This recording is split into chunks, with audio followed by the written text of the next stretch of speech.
Halo semua, salam sejahtera Malaysia, tuan-tuan dan puan. Ini satu lagi kejutan untuk seluruh rakyat Malaysia. Tuan-tuan dan puan, disahkan bos Spenco Robert Tan didakwa tipu MOF ataupun Kementerian Kewangan RM3.9 bilion.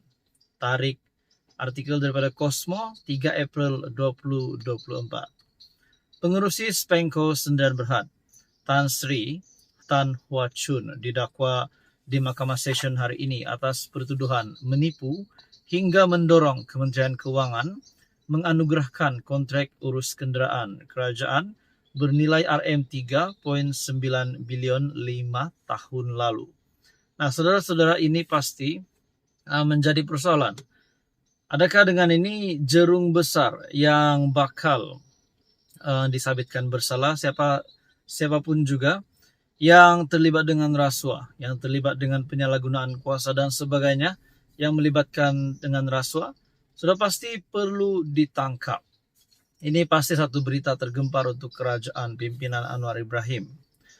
Bagaimanapun, Hwa Chun atau lebih dikenali sebagai Robert Tan, 83, mengaku tidak bersalah selepas pertuduhan dibacakan terhadapnya di hadapan Hakim Suzana Husin.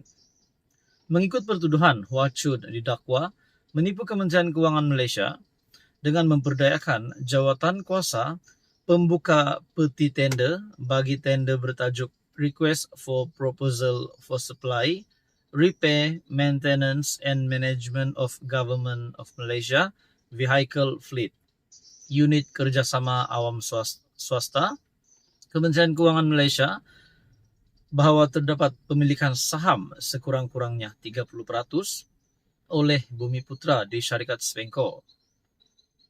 Ia menerusi dokumen bertajuk Appendix IV ataupun Annex I Bidders Profile, dan dia dituduh secara tidak jujur telah mendorong Kementerian Kewangan untuk menganugerahkan kontrak Supply, Repair, Maintenance and Management of Government of Malaysia's Vehicle Fleet bernilai 3.9 bilion kepada syarikat itu. Sedangkan Kementerian Kewangan Malaysia tidak akan berbuat sedemikian sekiranya tidak diperdayakan. Kesalahan itu didakwa dilakukan di bilik tender Unit Kerjasama Awam Swasta Kementerian Kewangan di Putrajaya antara 27 Februari 2019 dan 28 Februari 2019 yang didakwa mengikut Seksyen 420 Kanun Keseksaan.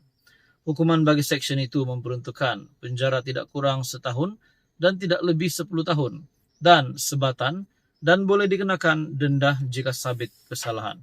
Ini pasti satu keputusan pemenjaraan yang menggemparkan kepimpinan politik Malaysia. Sebelum ini, media melaporkan SPRM membekukan beberapa akaun bank persendirian milik seorang ahli perniagaan bergelar Tan Sri bernilai puluhan juta ringgit. Tuan-tuan dan puan, apa komen Anda berkaitan dengan isu ini? Sekian saja, teruskan bersama di dalam channel ini. Halo semua, salam sejahtera Malaysia. Saudara-saudara yang amat dihormati, tuan-tuan dan puan, selamat datang ke channel Fels Lifestyle. Baru-baru ini, kita digemparkan dengan apa yang berlaku kepada Bersatu. ROS telah meluluskan pindaan, 6 MP menyatakan sokongan kepada Anwar Ibrahim.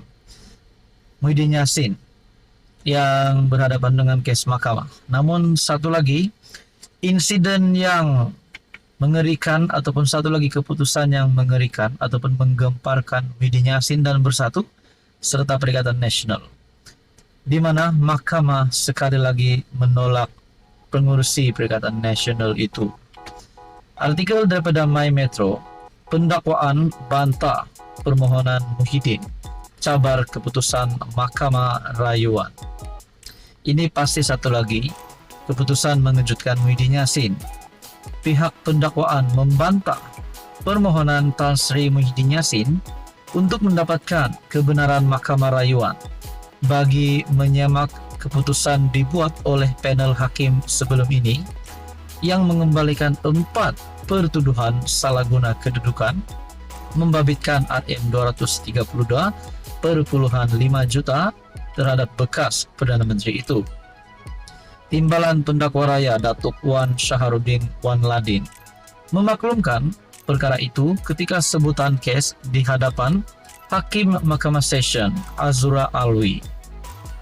Menerusi dokumen diperoleh media, bantahan awal itu difailkan pendakwaan pada 1 April lalu atas alasan permohonan Presiden Bersatu itu adalah remeh dan penyalahgunaan proses mahkamah. Pada 28 Februari lalu, Mahkamah Rayuan mengetepikan keputusan Mahkamah Tinggi di sini yang melepaskan dan membebaskan Muhyiddin daripada 4 pertuduhan berkenaan. Sementara itu, semasa prosiding di Mahkamah Session, Wan Syahrudin memohon mahkamah menetapkan tarik perbicaraan dokumen tarik perbicaraan berikutan pihak pendakwaan telah menyerahkan dokumen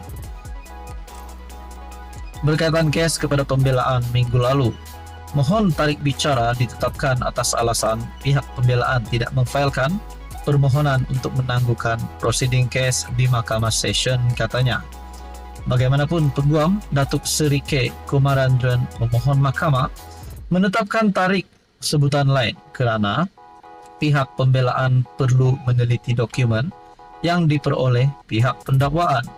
Seorang lagi Peguam Muhyiddin, Amer Hamzah Arsyad, berkata, adalah terlalu awal untuk mahkamah menetapkan tarik perbicaraan kerana mahkamah juga perlu memutuskan permohonan anak guamnya untuk membatalkan 3 pertuduhan pengubahan wang haram yang dihadapinya.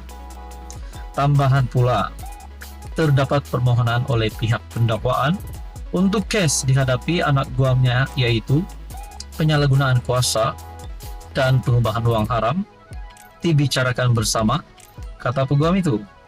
Azura kemudian menetapkan 8 Mei untuk pengurusan kes. Muhyiddin, 76 tahun, sebagai Perdana Menteri ketika itu dan Presiden Bersatu, didakwa menggunakan kedudukan beliau untuk suapan berjumlah 232.5 juta ringgit Malaysia berkaitan projek Jana Wibawa daripada 3 syarikat, iaitu Bukhari Equity Sdn Bhd, Nepturis Sdn Bhd dan Mamfor Sdn Bhd, serta Datuk Azman Yusof bagi parti berkenaan. Presiden Bersatu itu juga berdepan 2 pertuduhan menerima wang hasil daripada aktiviti haram berjumlah 195 juta daripada Bukhari Equity Sdn Bhd yang dimasukkan ke akaun CIMB milik Bersatu di CIMB Bank, Cawangan, Menara KL. Muhyiddin juga dihadapkan ke Mahkamah Session Shah Alam pada 13 Mac tahun lepas atas pertuduhan menerima wang hasil aktiviti haram berjumlah 5 juta dan kes itu dipindahkan ke Mahkamah Session untuk dibicarakan bersama. Artikel pada 3 April. Ini pasti kejutan buruk untuk Muhyiddin Yassin. Apa komen Anda? Sekian saja, teruskan bersama di dalam channel ini.